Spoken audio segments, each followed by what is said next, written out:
Hello, hello, it's me, Arden Lee, and today I want to talk about our use of social media during dark times in our lives. Times when we may be going through depression, times when we may be trying to get over a difficult experience, times when we may be affected by trauma or rage or grief, and how we interact with social media during those times. And I also want to touch on the ways that we perceive and even judge others for their social media use when we don't necessarily know what's going on with their lives as well.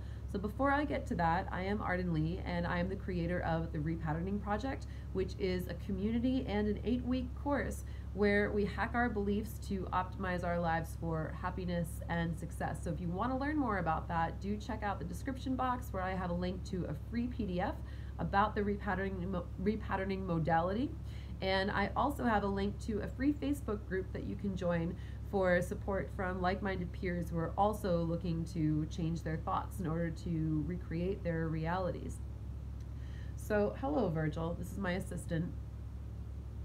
Virgil doesn't really use social media, although I put him on my Instagram story quite a bit. If you don't follow me on Instagram, by the way, my Instagram is Arden Sirens, ARDEN SIRENS. It's the same as my YouTube username. I'd love to see you over there as well. And on my Twitter, same username.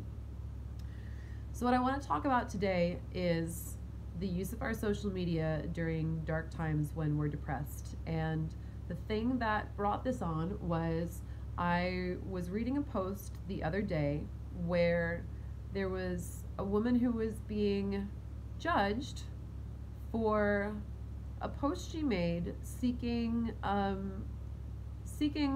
ideas for revenge pranks, and someone and I want to put out there first and foremost that I don't think that pranking someone for revenge is a good idea. I think that there are certainly ways to establish your boundaries and make sure that as much as possible people don't mess with you because that they know there will be consequences. But if you're looking to prank someone, first of all, it's immature and ineffective, and it just doesn't work that well. You're just going to look unstable in my opinion. But there was one comment in particular that was judging her based on some recent photos that she had posted with her friends, where she's laughing and drinking and smiling and seems to be having a good time. And someone came out and said, yeah, I'm sure you're so upset. I'm sure you're going through such a hard time. Look at your white hot life, And she was, while as a white person, certainly she does carry racial privilege. That doesn't mean that you can't be depressed. All human beings can go through depression. While certainly systemic privilege is a big influence to trauma and a big influence for external reasons that we may have to be depressed, and that's certainly not to be ignored, anyone can experience depression, even people with privilege. And I think that's an important lesson to learn, because a lot of people like to say, well, I don't have privilege because I'm depressed, or I don't have privilege because I've faced all this trauma in my life. And that's just not true. You can have privilege and you can have depression. You can have privilege and you can have trauma. So I think it's really important to take a look at that, and let's remind ourselves first and foremost that sometimes when we are going through a difficult time, posting a photo where we're happy, and whether that's a photo from a while ago when we were happy, when we weren't undergoing the depression that we're in currently, or it's a photo where even though we've been depressed for weeks or months, hey, we managed to go out with our friends this one night, and for a moment we felt happy. We captured this moment of happiness and we want to share that on our social media. Or maybe she was even depressed in the photo. We can go out and appear to be smiling in a photo and having a great time with our friends, and really we're depressed on the inside, and we're just faking it because we don't want to be that person who just looks depressed. We're trying to go out and we're trying to get ourselves to feel better. But sometimes it works and sometimes it doesn't. So that's the first thing that I want to emphasize with this, is that let's all remember that we don't know what people are going through. We don't know if they're using their, their social media to create a life where they appear happy because that's what they very desperately want to believe.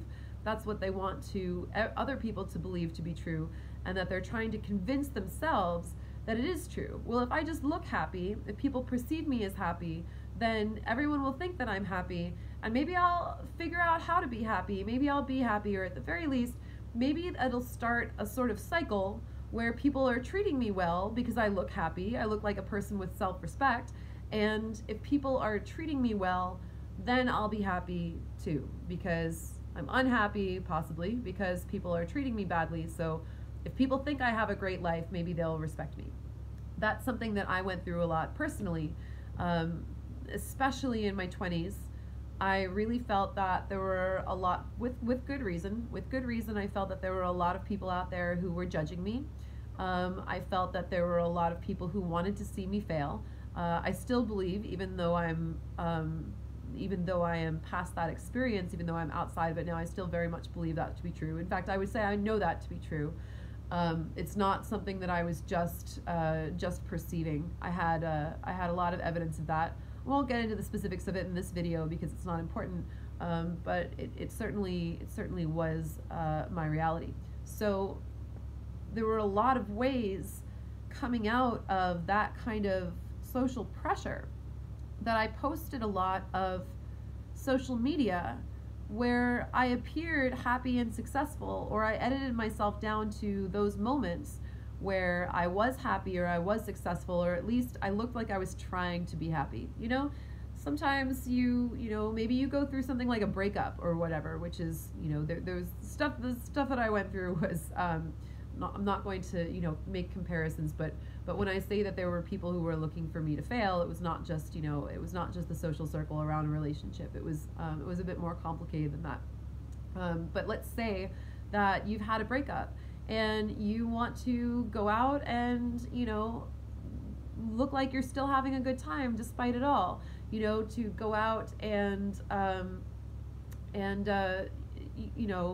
for me, it was like, I remember specifically there was a week where I was like, well, I'm going to go to an art gallery and I'm going to make some new friends or whatever. I went to an event and I didn't know anybody there, but I used my social skills that I had learned when I was a dating coach to make some friends and get some pictures, and I put them on social media, and I was like, all right, this is how I'm going to start being okay.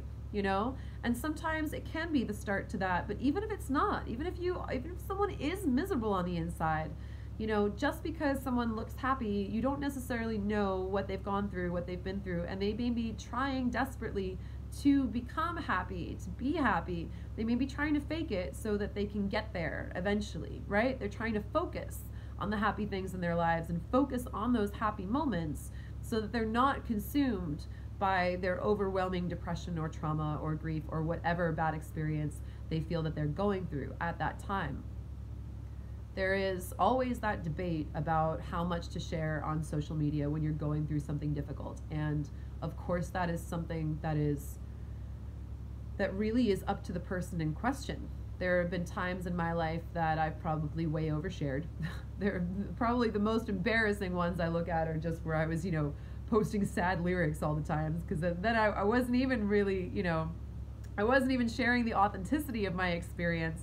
I was just kind of vague booking about being miserable and kind of, that sort of unconscious solicitation of pity or empathy, Sometimes when we get out of bad situations, we post a lot of social media about how hard we're working, or a lot of gym selfies, a lot of like, look, I deserve love, I deserve respect because look at how hard I'm out here working. Meanwhile, people can often see through to our sadness underneath. So if you are going through a difficult time and you're wondering about how to use social media yourself, I think there is really no reason to feel obligated to pretend to be happy all the time for other people's perceptions. And as someone who, I've done that myself, that's not really, there's a difference between kind of lying to yourself about what's really going on in your life and genuinely trying to focus on the authentic moments in your life that are making you happy so that you can increase them. And if you need to make those calls for support, and if you need to put calls for support out on social media, I think that's absolutely fine. You know, you certainly want to be prudent about things that you say publicly. I say that as someone who, you know, certainly has written things publicly and then had them held against her. And that's just kind of, you know, it's just kind of the way that the world is. I wish that our world were filled with more kind and compassionate people who didn't do things like that. But you do want to make sure that the things that you're sharing are going to be in your own best interest. Maybe you want to curate it to a list of people on your social media who you really trust to hold that space for you, to at least respect what you're going through, that kind of, you know, hey, even if they don't have time to offer you support, even if they don't have the bandwidth to support you in that moment, at least you trust them to, you know, if you don't have anything nice to say, don't say anything at all, or at least to say, you know, sending love, or, you know, to hold your share in a space of compassion, in a space of empathy, or at the very least in a space of non-judgment. But I do invite you, if you are someone who is going through a difficult time and you want to share on social media, I invite you to be authentic. I invite you to share the parts of your struggles that you feel you need support with. I invite you to ask for support. There is a big difference, however, between asking for support from that authentic and vulnerable place and being real about where you're at, and simply using social media to rage and, you know, I say this as someone who has done this too in the past, to rage and rant and vent, because essentially when you're just putting all of your emotions out there, it's accruing, you know, it's accruing in energy. And, you know, the potential there is for you to spiral downward, and for it to keep being more and more ranting and raging without looking for solutions, without looking for support, without looking to feel better. Now, certainly, if you're feeling anger, if you're feeling rage, I absolutely encourage you to process that, and I encourage you to feel those feelings. But ultimately, when you are sharing, you want to make sure that you're coming from that place of rebuilding, coming from that place of wanting to look for the solutions to make things better. Always feel free to ask for help. Always feel free to share from that vulnerable place. And of course, also feel free to share your happy moments as well. Feel free to share those things that you do want more of. Feel free to share those moments of happiness and success that you want to focus on, that you want more and more of. And I invite you to really examine the distinction between sharing those happy moments for that purpose of increasing your focus on your happiness and becoming authentically more happy, versus sharing in order to pretend that you're not going through something that is difficult.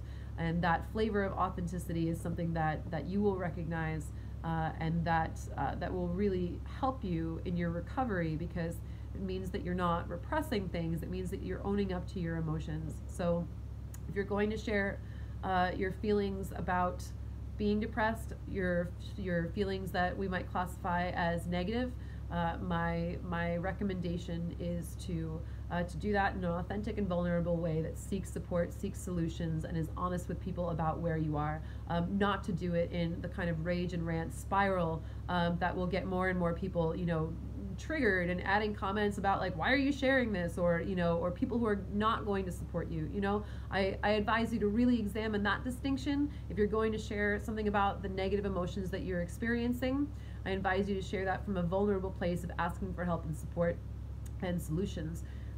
You know, if that's what you want. You know, not everyone wants their problems fixed. I'm not saying that necessarily you need to ask for advice every time, but certainly asking for support, asking for well wishes, whatever that is, I absolutely advise that. And if you're going to share positive emotions, I advise looking into this distinction between sharing things that are designed to make you appear happier than you really are, versus sharing those moments where you've managed to catch a moment of happiness that you want to share because you want to increase your focus on those moments instead, rather than feeling that kind of negativity. So that's how I advise interacting with social media when you're going through a difficult time. And if you are going through a difficult time, I hope you find the support that you need. And do feel free to reach out and, as I said, join our community on Facebook, because we've got a lot of people who are also seeking to heal from those same things, and also to do it on social media. So I would love to see you join us there. And until then, I will see you in the next video.